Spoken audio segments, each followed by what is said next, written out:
Oi, gente, meu nome é Bárbara, eu faço parte da Unidade Popular pelo Socialismo, do Movimento de Mulheres Olga Benário e da União da Juventude Rebelião. E a gente resolveu trazer para vocês alguns vídeos nesse período de quarentena, de isolamento social, falando um pouquinho sobre alguns documentos, textos, livros marxistas e falando um pouco sobre esse assunto. A gente sabe como que é necessário e fundamental que a gente se forme politicamente, que a gente consiga sempre, no tempo que a gente consiga se organizar para se formar. E um dos livros escolhidos, um dos documentos escolhidos, foram os Cadernos de Educação Popular da Marta Arneck e da Gabriela Uribe, lançados na época do governo da Unidade Popular no Chile.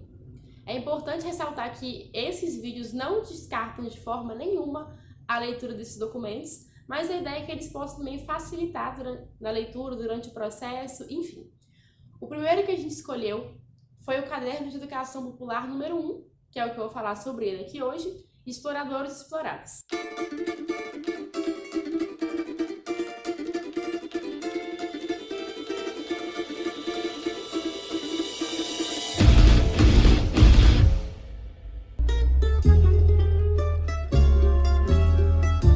Então, gente, esse caderno ele é dividido em 7 tópicos, 7 capítulos, o caderno número 1.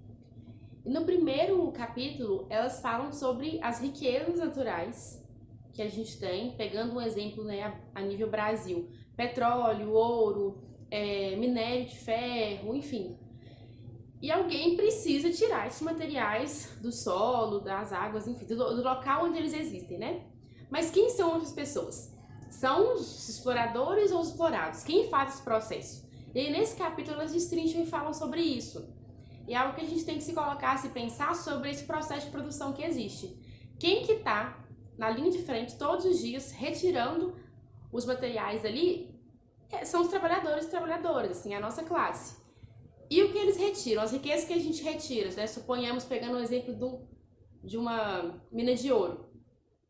Um dos trabalhadores encontrou lá uma pepita, uma pedra, enfim, de ouro muito grande, que se fosse para ele poderia ganhar muito dinheiro, ficar rico, enfim. Mas aquela pepita não é dele. Ele encontrou, ele retirou dali, ele usou a força de trabalho que ele tem para cavar buraco, para tirar do lugar em que ela estava pregada, enfim.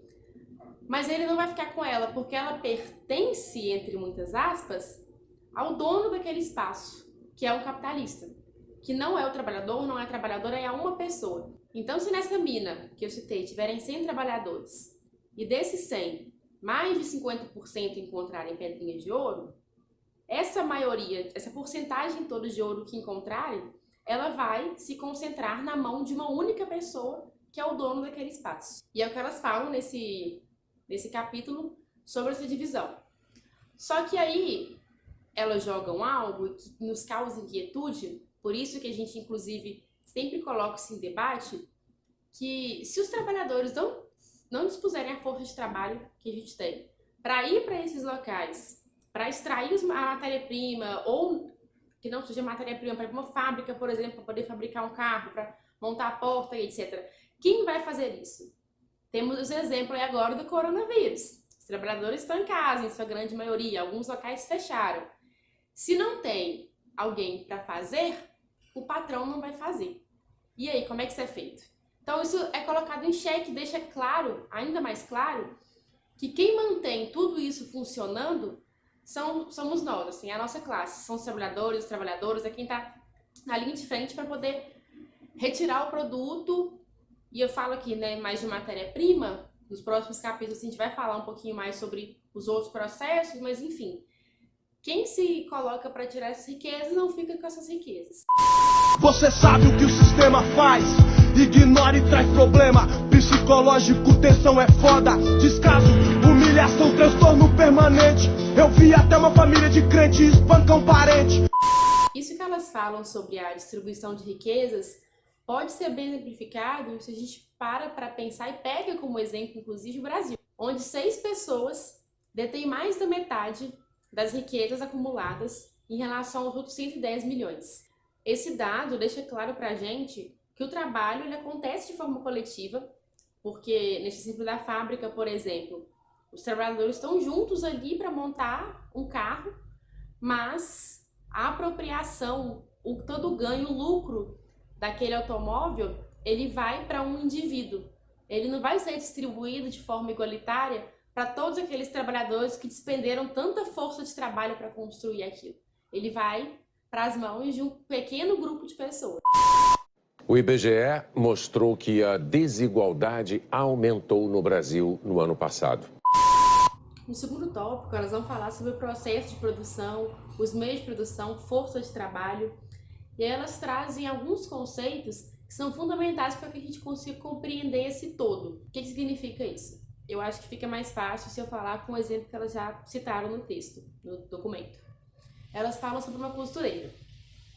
Então, se a gente imagina uma costureira que trabalha na casa dela e produz vestidos, calças, enfim, para poder vender e essa é a renda dela, como que isso se dá? O que é cada conceito nesse processo? A costureira é quem vai despender, quem vai usar força de trabalho para poder fabricar e fazer os produtos que ela vai vender no mercado. Além da matéria-prima, ela usa também instrumentos de produção.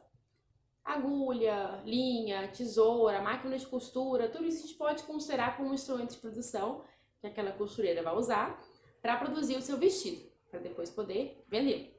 Esses instrumentos de produção são usados por ela direta ou indiretamente. Como assim?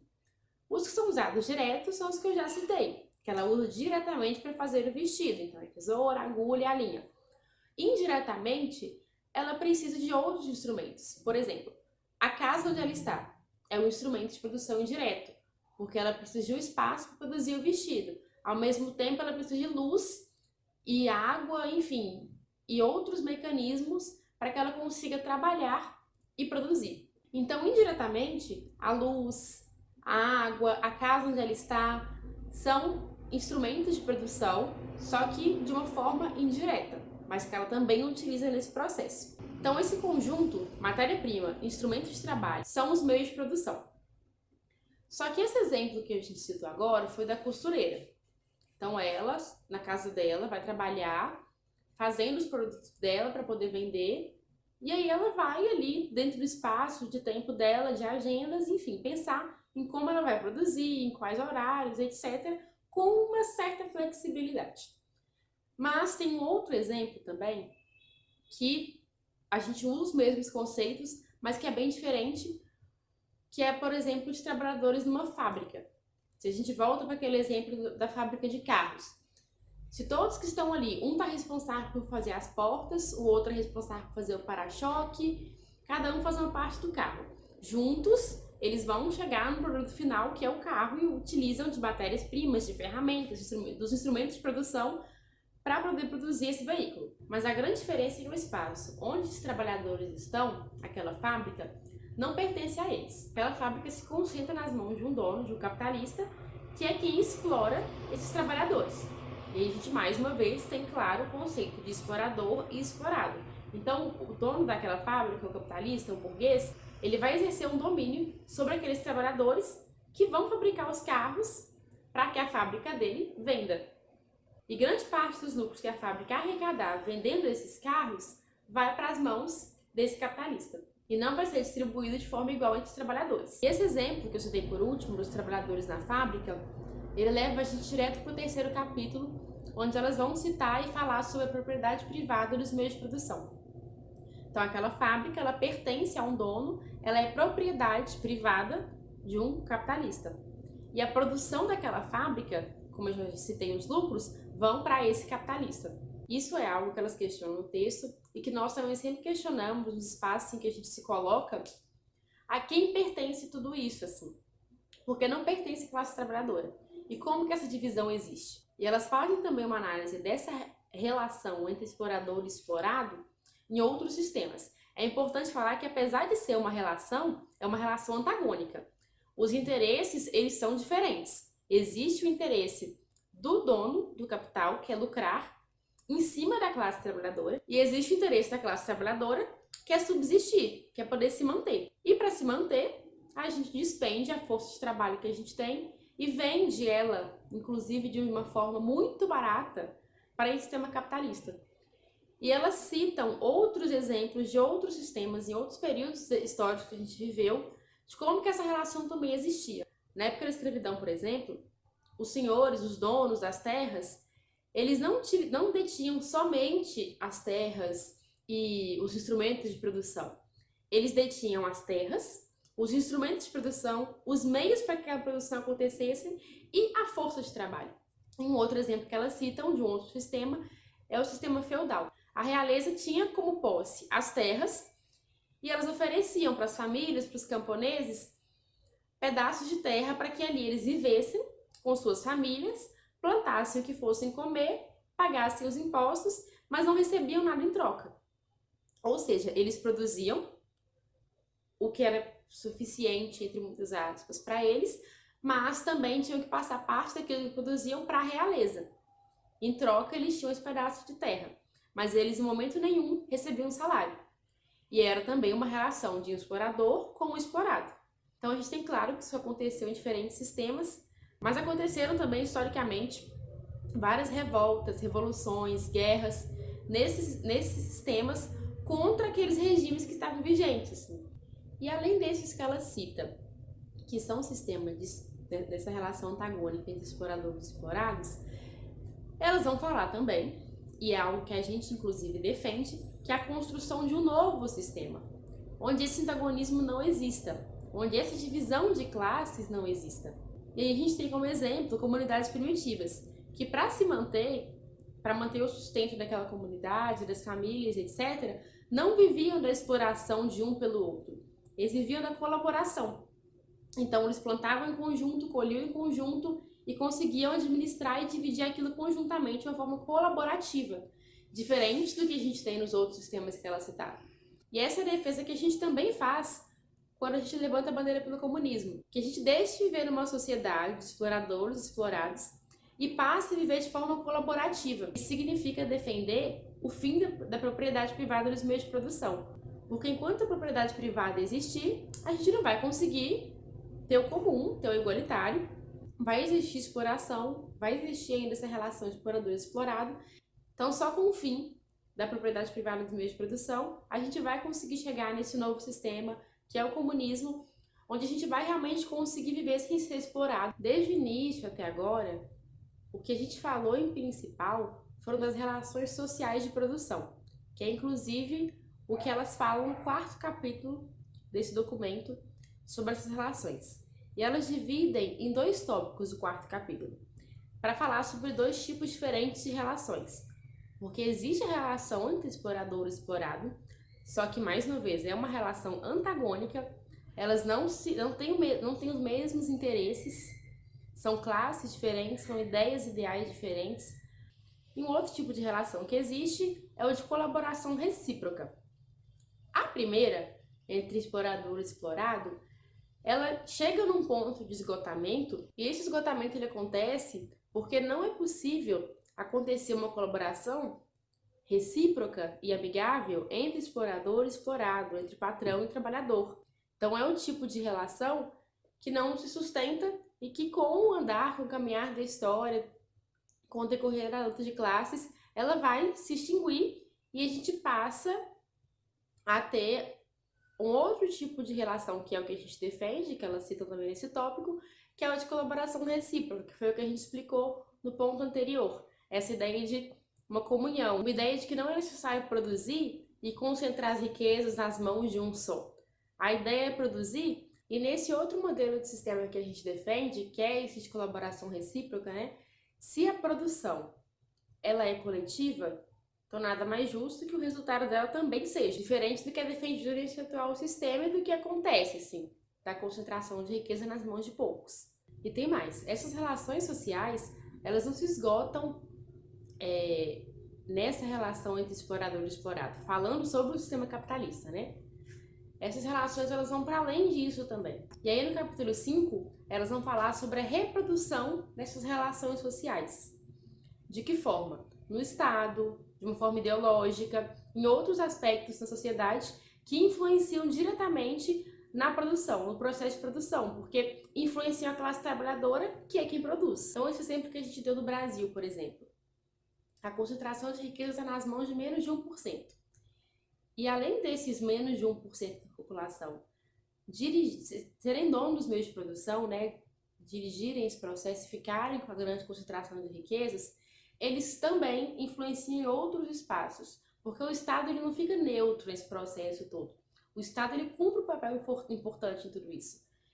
E um papel de reprimir a classe trabalhadora, com os instrumentos que tem, uma polícia, por exemplo. É um instrumento que o Estado utiliza para reprimir que os trabalhadores, por exemplo, se organizem. E o Estado toma essas decisões influenciados diretamente por esses menos de 1% que detêm toda essa riqueza, que conseguem ter todo esse controle. E além do Estado, existe também uma outra esfera, que é a esfera ideológica.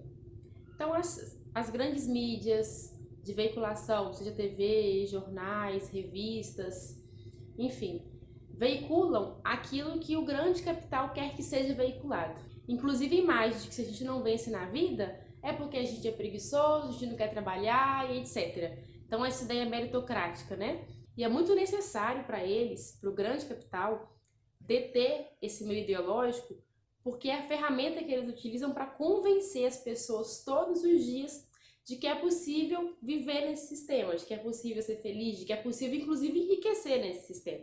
E uma coisa que é importante lembrar, em todos os sistemas, em todas as sociedades, as relações humanas são baseadas pelas relações de produção. E no capítulo 6 elas falam sobre os modos de produção. E citam dois conceitos que são fundamentais também: infraestrutura e superestrutura. Isso que eu mencionei do ponto anterior, sobre a influência do Estado e da ideologia burguesa, e como que o capital age controlando tudo isso para manter a nossa classe cada vez mais alienada, elas explicam com esse conceito de infraestrutura e superestrutura. Então, sintetizando esses dois conceitos que elas trazem. A infraestrutura é o poder econômico e a superestrutura é o Estado, a ideologia, e a infraestrutura determina a superestrutura. Assim como a gente discutiu no ponto anterior, né, é a influência do grande capital sobre as decisões do Estado, sobre as leis, sobre a ideologia e etc. No sétimo e último capítulo desse primeiro caderno, ela fala sobre o modo de produção e a formação social. E o que elas trazem de conceito fundamental para a gente é que relações de produção dão origem a diferentes classes sociais. O que significa isso, né? O papel que a gente desempenha na produção determina a nossa classe social. Então, voltando àquele primeiro exemplo, um dos primeiros exemplos que eu citei dos trabalhadores numa fábrica. Eles estão ali montando o carro e etc. O papel deles na fábrica determina que eles são classe trabalhadora, que eles fazem parte de uma classe que é antagônica à classe a qual pertence o dono daquela fábrica, que é a classe de um explorador, de um capitalista, que não condiz com a nossa. E, em suma, o que elas trazem nesse caderno é essa divisão de classes antagônicas que existem e que em outras obras do marxismo, inclusive, a gente pode identificar com burguesia e proletariado. A burguesia detém os meios de produção, possui o poder econômico, ou seja, né, a superestrutura, e o proletariado, que é quem é explorado pela burguesia e o que tem para oferecer é a força de trabalho. E a nossa força de trabalho, que é aquela que a gente vende ao capital, buscando a nossa subsistência. Assim. Nos próximos cadernos, elas falam um pouco mais sobre essa divisão de classes, sobre essas relações, sobre o que a gente já disse aqui e alguns outros conceitos que elas vão desenvolver. Mas já adiantando, assim, a nossa sociedade ela é dividida em classes, eu falei isso aqui durante várias vezes nesse vídeo. E uma das coisas que a gente tem que pensar, que a gente se coloca a pensar, é que enquanto o JR, Unidade Popular, e a construção que a gente faz diariamente para conseguir superar esse sistema capitalista e chegar num outro patamar, num nível em que a gente não tenha mais essa relação antagônica de exploradores e explorados, em que a gente tenha realmente relações de reciprocidade, de comunhão, a gente tem tarefas diárias para fazer isso, a gente tem instrumentos para que a gente consiga construir tudo isso. A Unidade Popular é um desses instrumentos. O jornal A Verdade é também uma ferramenta para isso. E todos os trabalhos que a gente faz dia a dia nas universidades, nas ocupações urbanas, nas casas de referência.